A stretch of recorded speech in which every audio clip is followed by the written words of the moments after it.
ओम नमो नारायण मित्रों, कैसे हो आप सब। भगवान के दया से सब सदा सुखी रहो। तो मित्रों, आज मैं शिव तंत्र के बारे में बताने जा रहा हूँ।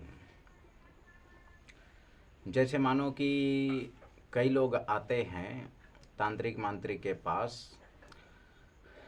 और कहते हैं कि हमारा बेटा नहीं हो रहा है, हमारा बेटी नहीं हो रहा है। तो देखो तो क्या हमारे शरीर में क्या कारण लगा है, कोई तंत्र मंत्र लगा है या ये हमारे शारीरिक रोग दोष बीमारी है। तो जब कुछ भी पता ना चले कि इसके शारीरिक रोग है या फिर इसे तंत्र मंत्र विधा विद्या किया कराया लगा है, तब जाकर ये शिव तंत्र प्रयोग करना। और शिव तंत्र प्रयोग से मनचाहा पुत्र पुत्री प्राप्त हो जाता है। तो शिव तंत्र क्या है और कैसे शिव तंत्र का प्रयोग करना है, मनचाहा पुत्र और पुत्री के लिए ध्यान से सुने। तो सबसे पहले एक फीट बाई 1 फीट का कपड़ा ले लेना है। अब 1 फीट बाई 1 फीट का जब कपड़ा ले लिए तो उस कपड़े में सबसे पहले 21 बेल पत्र रखना है। 21 बेल पत्र। जैसे ही 21 बेल पत्र रख दिए 1 फीट बाई 1 फीट के कपड़े में, उसके बाद जैसे 21 बेल पत्र रख दिए, उसके बाद कनेर का जो फूल होता है, 9 कनेर का फूल रख देना है। तो 21 बेल पत्र शिव शंकर महादेव के नाम से रखना है और कनेर का जो 9 फूल है उसे पार्वती के नाम से रखना है। जैसे जय माँ गौरी पार्वती कह के। तो जैसे मैंने लिया एक काले रंग के कपड़ा लिया 1 फीट बाई 1 फीट का। अब उसमें मैंने 21 बेल पत्र डाले, हाथ में पकड़े 21 बेल पत्र और कहे कि जय शिव शंकर महादेव। और जय शिव शंकर महादेव कहकर मैंने 21 बेल पत्र डाल दिए। उसके बाद कनेर का 9 फूल लिया। कनेर के 9 जो हैं फूल लेकर हाथ में मैंने कहा जय माँ गौरी आदिशक्ति माँ पार्वती ये आपके लिए है। इस प्रकार मैं वो 9 कनेर के जो कनेर के 9 फूल हैं उसे मैं रख दिया काले कपड़े में। उसके बाद मुझे अलग से पीला कपड़ा लेना है, अलग से पीला कपड़ा। और पीला कपड़ा में क्या करना है 2.5 लड्डू डालना है। एक अलग से पीला कपड़ा लिया, उस पीले कपड़े में 2 लड्डू और आधा लड्डू डाल दिया, 2.5 लड्डू डाल दिया। अब उस पीले कपड़े को बंद कर देना है। बंद करके उस पीले कपड़े को काले रंग के धागा में बांध देना है। अब जैसे ही मैंने बांध के सका 2.5 लड्डू को पीले रंग के कपड़े में, उसे हाथ में लेकर मैंने कहा कि जय गणेश भगवान ये आपके लिए है, या फिर इतना बोल देना कि जय महागजराज ये आपके लिए है। इतना बोलकर मैंने रख दिया उसी काले कपड़े में। उसके बाद 3 अगरबत्ती लेना है। तीनों अगरबत्ती को भी उसी काले कपड़े में मैं रख दूंगा। उसके बाद 3 कपूर लिया मैंने, 3 कपूर लूँगा और वो तीनों कपूर को मैं उसी जो हैं काले कपड़े में डाल दूंगा। उसके बाद एक नारियल लिया, वो नारियल को भी मैं उसी काले कपड़े में डाल दूंगा। और एक डिब्बी माचिस लेकर उसी काले कपड़े में मैं डाल दूंगा। डिब्बा सहित माचिस को, एक डिब्बी माचिस जो है डाल दूंगा। डालने के बाद 1 मुट्ठी पीला चावल, एक मुट्ठी सुंदर सा घर में जो है चावल होते हैं ना, उसी को भिगो कर उसमें जो है हल्दी छिड़क के सुंदर से पीला चावल बना लेना तुरंत, या फिर पहले भी बना सकते हो। उसके बाद एक मुट्ठी पीला चावल उसी काले जो कपड़ा है उसी में रख देना है। एक एक मुट्ठी पीला चावल को हाथ में पकड़ के बोलना है कि जय शिव शंकर महादेव, जय आदिशक्ति माँ गौरी पार्वती, जय हो महागजराज, कह के उसे एक मुट्ठी जो पीला चावल है उसे उसी काले कपड़े में डाल देना। अब डालने के बाद अपने इच्छा अनुसार सिक्का होना चाहिए, सिक्का तो 21 रुपये एक एक करके, जैसे 1 रुपये का सिक्का 21 सिक्का लिया, वो 21 सिक्का डाल देना। बस इतना सा डाल दिए।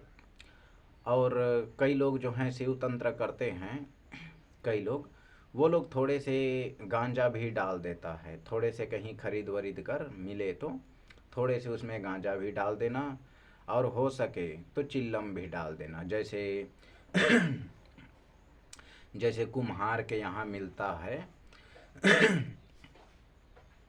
जैसे कुम्हार के यहाँ मिलता है या कई मार्केट में भी मिलते हैं चिल्लम, तो एक चिल्लम खरीद लेना और हो सके तो चिल्लम डाल देना। यदि ना मिले, गांजा ना मिले, तो गांजा और चिल्लम मत डालना। यदि उपलब्ध है, आप कहीं से पा जाओगे, तो थोड़े से चिल्लम और थोड़े से गांजा और एक चिल्लम उसमें डाल देना। बस इतना सा डालने के बाद आप उस काले पोटली को जिस काले कपड़े में सारे सामग्री डाले हो उसे अच्छा से बांध देना, काले रंग के धागा में बांधना। और जैसे ही काले रंग के धागा में बांध लोगे तो 2 गांठ लगाना, तीसरा गांठ मत लगाना, ठीक है? 2 गांठ लगाना। पहले एक बार अच्छे से घुमा लेना, उसके बाद एक गांठ, उसके बाद जैसे मान लो 1 भांवर घुमाए कि 2 भांवर घुमा लिए, उसके बाद एक गांठ लगाया, फिर से उसके बाद फिर एक गांठ लगाया। इस प्रकार 2 गांठ लगा सकते हो। और 2 से अगर और लगाने का इच्छा हो गांठ तो 3 गांठ लगा देना 3 गांठ। अब 3 गांठ लगाने के बाद वो जो सारे जो हैं, वो जो 1 फीट बाई 1 फीट का कपड़ा है, वो सुंदर सा पोटली बन गया।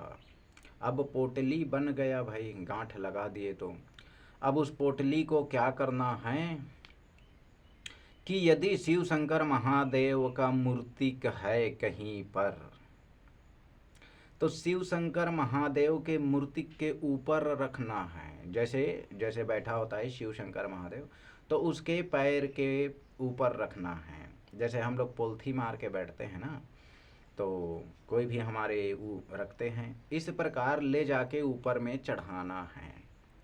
चढ़ाने के बाद बस वहाँ अपने मन इच्छा करना है कि हे भगवान, हमें पुत्र और पुत्री प्राप्त हो।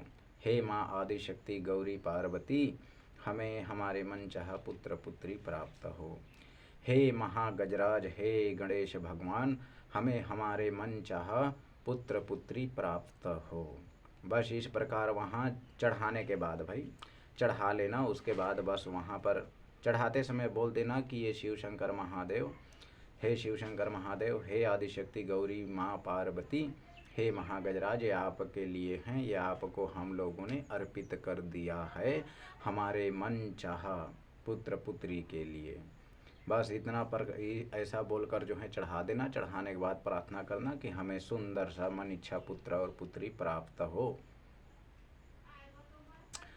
यदि जैसे मान लो कि शिव शंकर महादेव का मूर्तिक नहीं है,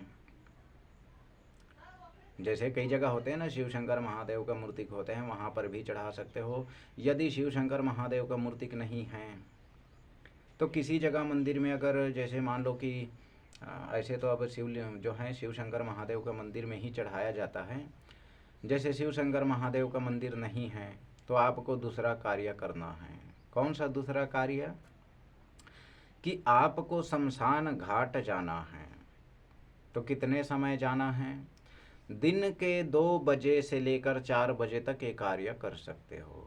अगर जैसे मान लो कि शिव शंकर महादेव का मूर्ति का है ही नहीं अब जब मूर्तिक है ही नहीं तो हम कहाँ जाएं कहाँ ना जाएं चढ़ाने के लिए, इस जो है शिव तंत्र शिव क्रिया को करने के लिए, शिव तंत्र क्रिया को, तो उसके लिए फिर दिन के 2 बजे से लेकर के 4 बजे तक किसी न किसी शमशान घाट में जाना, जाकर 1 फीट का गड्ढे निकालना, 1 फीट का।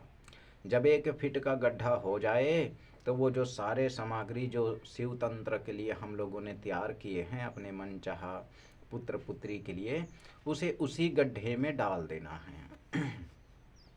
डालकर ऊपर से अच्छे से मिट्टी से ढक देना है। अब ढक देने के बाद लेकिन वहाँ पर भी गड्ढे में जो पोटली है उसे रखते हुए सुमरन करना है कि हे शिव शंकर महादेव, हे आदिशक्ति माँ गौरी पार्वती, हे महागजराज, हे गणेश भगवान, ये हमारे मन चाहा पुत्र पुत्री के लिए आपको अर्पित कर रहे हैं, कृपया इसे स्वीकार करें और हमें इस संसार में हमारा मन चाहा पुत्र पुत्री प्रदान करें। इस प्रकार बोल के वो जो पोटली है उसे गड्ढे में डाल देना। गड्ढे में डालने के बाद गड्ढे को अच्छे से बंद कर देना, बंद कर देना। और बंद करने के बाद, बंद कर दिए गड्ढे बंद करने के बाद वहाँ पर खड़े होकर अपना सुमरन कर लेना कि आपको किस प्रकार का पुत्र पुत्री का इच्छुक हो, वो देते हैं। शिव तंत्र से वो संपन्न हो जाता है। तो अच्छे ही गुणवान ही मांगोगे बच्चे के हमारे बच्चे गुणवान रहे, अच्छा कर्म करे संसार में, ऐसा पुत्र हमें प्रदान करो। हम इसीलिए आपको जो है आपका जो भी है दान दक्षिणा दे दिए हैं। बस इस प्रकार सुमरन करके शमशान घाट से वापस आ जाना है। अब हमने जिसे दिए वो तो दे दिए, मतलब जो काम किया हमने शमशान घाट में वो काम कर लिए। उसके बाद हमें घर आ जाना है। घर आकर हाथ पैर धो के अच्छे से घर में संध्याकालीन होए, संध्याकालीन जैसे अब 4 तो बज गए हैं, मतलब 2 बजे गए आपने, गड्ढे कोड़े, शमशान घाट पहुँचे, गड्ढे निकाले, 1 फीट बाई 1 फीट का गड्ढा निकाल दिए, या फिर जितना भी बड़ा गड्ढा निकाले लेकिन गहराई कम से कम 1 फीट होना चाहिए। अब दबा करके आए, आते हुए हमें अब मान लो कि 2:30 बज गया, 2 बज गया, मतलब 2:30 बज गया, 3 बज गया, तो इस हिसाब से हाथ पैर धो करके अगर मन चाहो, अगर इच्छा हो तो नहा भी सकते हो। अब कई लोग पूछेंगे कि गुरुजी क्या इसे हम जो पुत्र पुत्री के इच्छुक हैं वही कर सकते हैं या फिर कोई भी हमारे लिए कोई तांत्रिक मांत्रिक भी कर सकता है? तो इस जो हैं इसे कोई भी कर सकता है, तांत्रिक मांत्रिक भी कर सकता है, लेकिन याद रहे सामग्री उनका होना चाहिए जिन्हें मन चाहा पुत्र और पुत्री चाहिए। इस शिव तंत्र क्रिया के लिए जो भी जैसे कोई आता है पति पत्नी और बोलता है हमारे बच्चे नहीं हो रहे हैं, कम से कम हमें भी एक बच्चा तो प्राप्त हो जाए, तो ठीक है भाई, तो शिव तंत्र का जो है सामान मंगा लेना जितना कहा हूँ, और जैसा कहा हूँ उसी प्रकार जो भी तांत्रिक मांत्रिक किसी का जो है बच्चा किसी को हो जाए कह के जो है करने लग जाओगे, वो शिव तंत्र का सामान मंगा लेना और जैसे बोला हूँ वैसे ही करना, ठीक है। 1 साल के अंतराल ही मन चाहा पुत्र पुत्री हो जाते हैं। अब भाई पहले पुत्र होगा या फिर पुत्री होगा भाई, इसमें कोई 2 राय वाले संशय नहीं है, ठीक है। ये शिव तंत्र हैं और शिव तंत्र से बड़ा इस संसार में और कुछ नहीं है जिससे मन चाहा पुत्र पुत्री प्राप्त हो। मैंने देखा है और मैंने सुना भी है, मुझे किसी ने बताया कि मैं कहीं गया था मेरे पत्नी को लेकर, तो अभी तक बच्चा तो हुआ नहीं तो मैंने उसे बुलाया था कि एक बार मेरे भी पास आना, लेकिन वो आया ही नहीं। अब आएगा ही नहीं तो मैं क्या करूँगा। एक बार और कुछ दिन बाद फिर मिला उससे, तो मैंने कहा क्या हुआ, तो बोले अभी भी पता नहीं। तो इस प्रकार के कई लोग हैं जो तांत्रिक मांत्रिक द्वारे फिरते हैं, कई लोग हैं जो बड़े बड़े साधु संत भक्तिन के यहाँ जाते हैं, कई लोग हैं जो बड़े बड़े देवी देवता के मंदिर जाते हैं, यात्रा में जाते हैं, फिर भी उन्हें बच्चा जो है प्राप्त नहीं होता। तो वो अंत काल में जिस प्रकार जो है दर दर भटकोगे, उससे अच्छा ये शिव तंत्र क्रिया को कर लेना। शिव तंत्र क्रिया से पुत्र पुत्री मिल जाते हैं। यही जो है मैं बताया हूँ शिव तंत्र। जितना सामान आपको बताया हूँ उतने ही सामान चाहिए, उसमें दिया बाती नहीं चाहिए। बस जितना बोला हूँ उतना ही करना, ठीक है। तो शिव तंत्र से पुत्र या पुत्री प्राप्त हो जाते हैं। अब इसमें कई लोग पूछेंगे मुझसे कि क्या गुरुजी वो जो शिव तंत्र का पोटली है, क्या उसे हम बहते पानी में मतलब प्रवाहित कर सकते हैं? तो नहीं नहीं नहीं। शिव तंत्र को कभी बहते पानी में प्रवाहित नहीं कर सकते, यानी बहते जल में प्रवाह नहीं किया जाता, ठीक है। या तो उसे शिव शंकर महादेव के मूर्ति में चढ़ाना है, या फिर दूसरा है शमशान घाट, वहाँ दबाकर आ जाना है। अब उसके बाद मिट्टी में दबा दिए, उसके बाद चाहे उसे कोई निकाल के ले जाए, या उसे वो दबा ही रहे, या वो कुछ भी हो, हमारा कर्म है शिव तंत्र क्रिया करना। हमने कर दिए, इतने से ही जिसका, जैसे मानो मेरे पास कोई आया, बोला गुरुजी हमारे जो हैं पुत्र पुत्री नहीं हो पा रहा है, बेटा बेटी नहीं हो पा रहा है, उसके लिए हम कोई ऐसा तंत्र करें जिससे हमारे पुत्र और पुत्री हो जाए। तो हाँ, है शिव तंत्र है, ये सबसे बड़ा शिव तंत्र है, उग्र शिव तंत्र है। इससे पुत्र पुत्री होना आवश्यक है। हाँ भाई, यही शिव तंत्र से पुत्र जो है मनचाहा पुत्र पुत्री प्राप्त हो जाते हैं। तो कभी जो है बहते पानी में इस शिव तंत्र का क्रिया मत करना, ठीक है। जो बताया हूँ, या तो शिव शंकर महादेव के मूर्ति में चढ़ा देना, या फिर पार्वती माँ जो है आदिशक्ति गौरी पार्वती माँ के गोद में चढ़ा देना। हाँ, या फिर कहीं कहीं होता है कभी कभी कई लोग, लेकिन महागजराज का मूर्तिक नहीं होते, वो तो 1 साल में बिठाया जाता है और ठंडा कर देते हैं, ठीक है। अब कोई पूछेगा मुझसे, कोई पूछेगा कि गुरुजी क्या अगर मतलब मान लो कि शिव शंकर महादेव का मूर्ति भी नहीं, गौरी का मूर्ति भी नहीं है, और हमें शमशान घाट जाने से डर लगता है, तो क्या हम इसे शिवलिंग में चढ़ा सकते हैं? तो नहीं भाई, ये शिव तंत्र है, शिवलिंग में चढ़ाया नहीं जाता, ठीक है। ये शिव तंत्र है, इस शिव तंत्र को करना कोई भी कर सकते हो। जैसे कोई भी तांत्रिक मांत्रिक हैं तो कहे कि हाँ भाई मैं ये शिव तंत्र कर दूंगा, उसके बाद वो खुद देखेगा मतलब एकदम से अचंभित रूप से कि उसके 1 साल बाद जो है बेटा होगा या बेटी हो गई होगा। ये संसार साक्षी है, ठीक है मित्रों। तब तक के लिए चलो, मिलता हूँ अगले वीडियो में। और मेरे मित्रों, अगर जो हैं हो सके तो मेरे वीडियो को लाइक कर देना, मेरे वीडियो को लोगों में शेयर कर देना, और मेरे चैनल को सब्सक्राइब कर देना। तब तक के लिए धन्यवाद। आप सब सदा सुखी रहो और आपका पूरा परिवार सदा सुखी रहे। धन्यवाद।